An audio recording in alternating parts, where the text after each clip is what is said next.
Pedro e Judas, dois erros, duas mentes e uma diferença que muda tudo. Pedro não negou Jesus, porque deixou de amar. Pedro negou Jesus, porque o medo desorganizou a mente dele. E Judas não traiu por falta de consciência. Os dois estavam próximos de Jesus Cristo. Os dois ouviram as mesmas palavras. Os dois caminharam na mesma direção. Mas dentro deles existiam mentes diferentes, lidando com dor, medo e frustração de formas completamente diferentes. E é isso que muda tudo. Pedro era intenso, emocional, impulsivo. Ele amava de verdade, mas não sabia sustentar o que sentia quando a pressão aumentava. Na hora mais crítica, quando Jesus foi preso, Pedro não estava diante de um desconforto. Ele estava diante de ameaça real, prisão, tortura, morte, e o cérebro dele reagiu, como qualquer cérebro humano reagiria. Modo sobrevivência, ativado. A amígdala dispara, o medo domina, o raciocínio cai. Pedro não parou para pensar: eu amo Jesus, então vou ser fiel. Ele reagiu para sobreviver e negou. Não foi falta de amor, foi colapso emocional diante do medo. Judas é diferente. Ele não explode, ele acumula. Ele era funcional, organizado, aparentemente estável, mas por dentro algo silencioso crescia, frustração não resolvida. Talvez Jesus não fosse quem ele esperava. Talvez os planos dele começaram a não fazer mais sentido. E ao invés de falar, de expor, de processar, Judas guardou, pensou, calculou, racionalizou, até que a decisão veio, não como impulso, mas como construção interna. Trair. Percebe a diferença? Pedro falha, no calor da emoção. Judas falha, no silêncio da mente. Pedro colapsa por medo. Judas se perde por dentro. Mas o ponto mais importante não é como eles erram, é o que acontece depois que percebem o erro, porque é aqui que duas formas de mente se revelam com clareza. Judas sente culpa, mas não consegue lidar com ela. A mente dele entra em um ciclo fechado. Eu errei, vira, eu sou o erro. A culpa não passa, ela cresce. Ele não busca ajuda, ele não se permite reconstrução.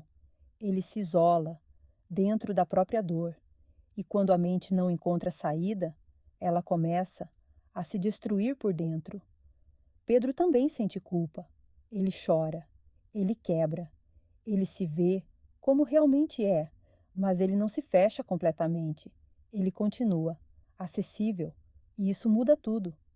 Porque quando Jesus Cristo encontra Pedro, depois da queda, não há humilhação, há reconstrução.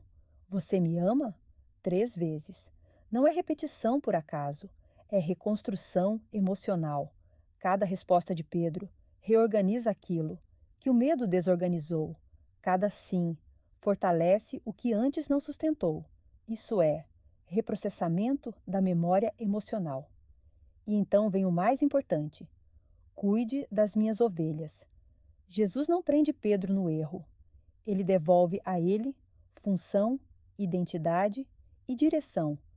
Porque uma mente presa na culpa adoece, mas uma mente com propósito começa a se reorganizar.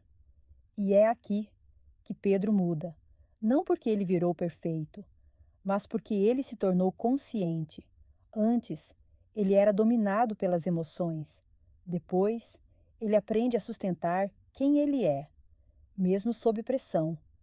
E o mais impressionante, ele enfrenta exatamente o que antes o fez cair.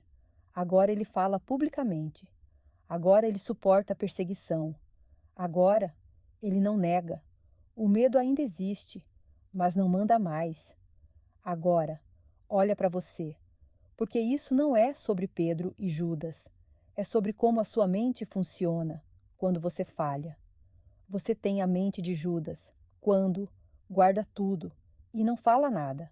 Se culpa, mas não se perdoa. Se afasta e se fecha. E começa a acreditar que não tem mais conserto, Por fora, você pode parecer forte, mas por dentro está se consumindo.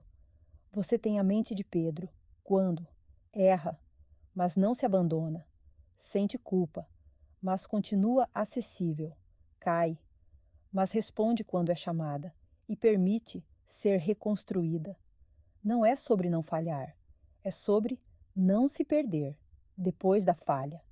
A mente de Judas transforma a dor em isolamento.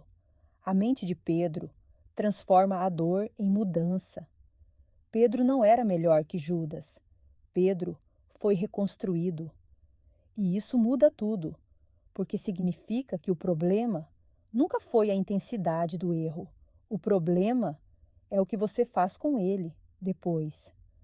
Talvez você já tenha sido Judas, em algum momento, silenciosa, pesada por dentro, sem saída, mas isso não precisa ser o seu fim, porque a história de Pedro prova uma coisa: sua mente pode ser reorganizada, sua identidade pode ser restaurada, e você pode se tornar alguém que sustenta o que antes não conseguiu. No final, não é sobre quem você foi no pior dia, é sobre o que você decide fazer depois que percebe quem você foi. Se esse tipo de reflexão ajuda você a entender melhor a si mesma, se inscreva no canal, porque cuidar da mente também é cuidar da alma. Eu sou Franciele Vargas e nos vemos no próximo vídeo.